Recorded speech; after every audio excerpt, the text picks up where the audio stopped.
मी Punjab duck आज आहे 5 August 2025 आणि या ठिकाणाहून महाराष्ट्रातल्या शेतकऱ्याला अन्न देणार आहे. आपण सांगितलं होतं की 31 तारखेपासून ते 7 तारखेपर्यंत चांगलं सूर्यदर्शन होईल, तर तसं घडलंय. शेतकऱ्याच्या पाळ्या देखील चालू आहे. आता खूप शेतकऱ्याचे फोन येले, तर मग आता पाऊस कधी येईल? तर राज्यातल्या शेतकऱ्याला सांगू इच्छितो की राज्यामध्ये आज 5 तारखेला 5 ऑगस्टला देखील राज्यात काही भागात पाऊस पडणार आहे. मग ते कुठं पडणार आहे तुम्हाला सांगतो. यवतमाळ जिल्ह्यामध्ये काही ठिकाणी थोडाफार पडणार आहे. त्याच्यानंतर सोलापूर जिल्ह्याकडं आहे, सांगली जिल्ह्याकडं आहे, इकडं मंगसुळी कर्नाटक तिकडं आहे, तिकडं देखील आहे.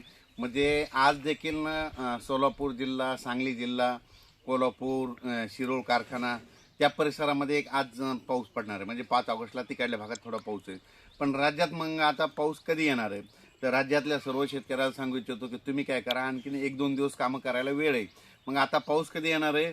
तर 8 ऑगस्टपासून ते 18 ऑगस्ट म्हणजे ह्या 12 दिवसामध्ये, म्हणजे 8, 9, 10, 11पर्यंत राज्यात दररोज वेगवेगळ्या भागात पाऊस पडणार आहे. आणि त्याच्यानंतर काय होणार आहे, परत 2 दिवस उघड देईल. त्याच्यानंतर 14 ते 18च्या दरम्यान परत ते मग मोठा पाऊस असणार आहे, म्हणून हा अंदाज लक्षात आहे. पण आता हे जे आता उद्याचा जे 8 तारखेचा पाऊस येणार आहे, काही ठिकाणी 7ला देखील येणार आहे. मग हा कुठं पडणार आहे? तर राज्यातल्या सर्व शेतकऱ्याला सांगू इच्छितो की सुरुवातीला आपण काय करू, हा पाऊस ज्या भागात पडला नाही त्या भागात पडणार आहे, शेतकऱ्याला समाधान भेटणार आहे. मग सांगायचं झालं तर आपण काय करू, सुरुवातीला घेऊ यवतमाळ जिल्ह्याकडे चांगला पाऊस पडणार आहे. त्याच्यानंतर नांदेड जिल्ह्याकडे पडणार आहे, हिंगोलीकडे पडणार आहे, त्याच्यानंतर परभणी जिल्ह्यात पडणार आहे, लातूर जिल्ह्यात पडणार आहे, धाराशिवकडं आहे, बीड जिल्ह्यात आहे, त्याच्यानंतर सोलापूर जिल्ह्यात आहे, सांगली सातारा, त्याच्यानंतर पुणे, त्याच्यानंतर अहिल्यानगर, त्याच्यानंतर कडाष्टी या भागात देखील आहे, त्याच्यानंतर बीड जिल्ह्यात देखील आहे. त्याच्यानंतर सांगायचं झालं तर मग बुलढाणा, जालना, संभाजीनगर, अकोला, अमरावती, वर्धा, नागपूर, भंडारा, गोंदिया, चंद्रपूर, म्हणजे सांगायचं झालं तर हा पाऊस जवळपासनंच सगळे जास्त प्रमाण तुम्हाला सांगू इच्छितो. जास्त प्रमाण मग लातूर जिल्ह्यात एक आहे, त्याच्यानंतर नांदेड जिल्ह्यात आहे, हिंगोली जिल्ह्यात आहे, परभणी जिल्ह्यात आहे, लातूर जिल्ह्यात आहे, बीड जिल्ह्यात आहे, सोलापूर जिल्ह्यात आहे, धाराशिव जिल्ह्यात आहे, सांगली, सातारा, कर्नाटक, बेटकिया म्हणजे तेलंगणात जरा जास्त आहे. म्हणजे ह्या इकडल्या म्हणजे दक्षिण म्हणजे महाराष्ट्राच्या दक्षिण भागाकडे हे पाऊस जास्त आहे, कारण की पाऊसच दक्षिणेकडून यायला आहे. तर तुम्हाला एक उदाहरण सांगतो, जे एक मन आहे ना, तळ राखणारा पाणी पितो, तसंच मग पाऊसच दक्षिणेकडून येणार आहे, मग दक्षिण भागात जास्त पडणार आहे, म्हणून ह्या लक्षात घ्यायचं.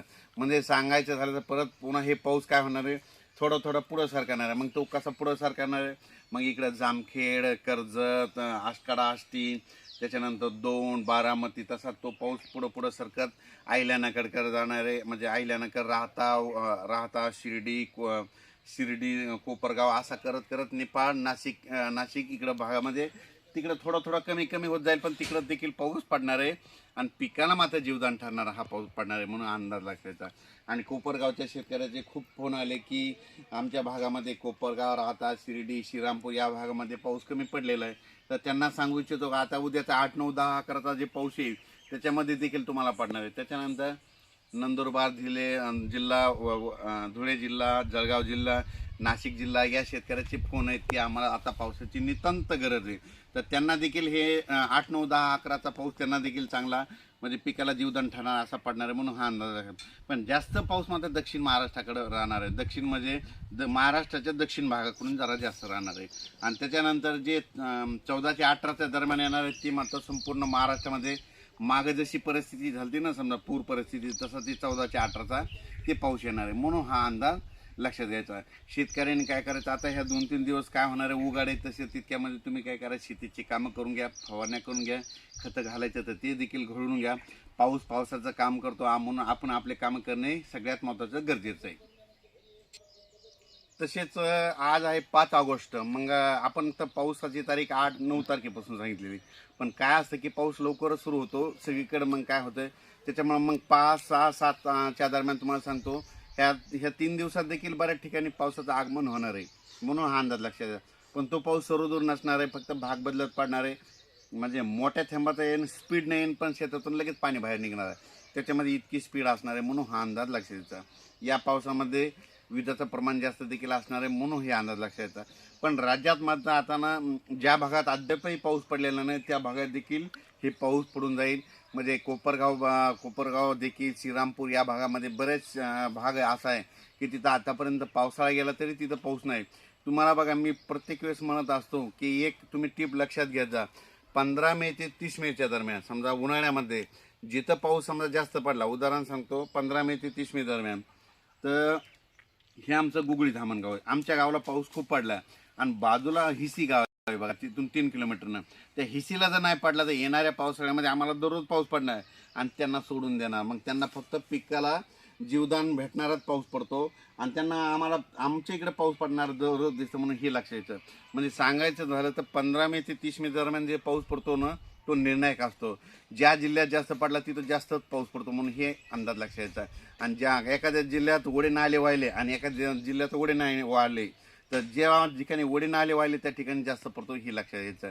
आणि राज्यात सांगायचं झालं तर 5, 6, 7 आज देखील पाऊस थोडा वाढणार आहे, उद्याच्याला आणखीन वाढणार आहे आणि परवाच्याला आणखीन वाढणार आहे. असं वाढत 12 तारखेपर्यंत राज्यात बऱ्याच भागामध्ये पाऊस यापून टाकणार आहे. म्हणजे दररोज वेगवेगळा भाग धरत सगळीकडे शेतकऱ्याला जीवदान ठरणार आहे. अचानक वातावरणात बदल झाला तर उद्याचा एक लगेच मेसेज दिला जाईल. धन्यवाद. पाहू शकता, हे आपला 3x1 कापूस आहे. एकदाच खत दिलेला आहे.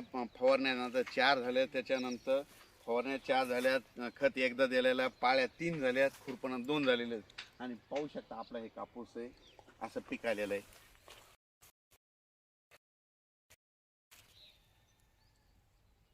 जे शेतकरी कापूस करतात त्यांना एक सांगतो की असं पानाला पान लागलं की याचं वाढ बंद करणारं एक औषध मारून टाक जा. पानाला पान लागले की याचं वाढ बंद करायची, म्हणून असं केल्याच्यानंतर सगळ्यात चांगला त्या कापूस होतो.